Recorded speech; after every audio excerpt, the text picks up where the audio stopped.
Bobby Chemmanur international jeweller. Ottapalam taluk ആശുപത്രിയിൽ ഹജ്ജ് screening and vaccination camp സംഘടിപ്പിച്ചു.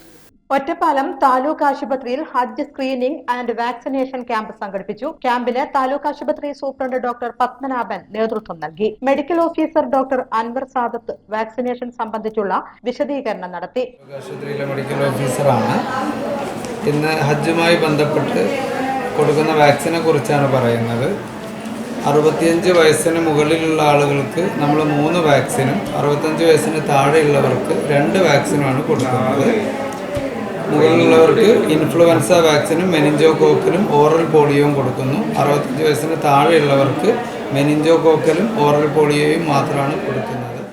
DMO office technical assistant Manoj Kumar CK, JHI-മാരായ സ്വരൂപ്, ശാന്തി, JPHN-മാരായ രമ്യ, രാജി, മിനി എന്നിവർ പങ്കെടുത്ത് സംസാരിച്ചു. 100-ൽ പരം ആളുകളാണ് ക്യാമ്പിൽ പങ്കെടുത്തത്.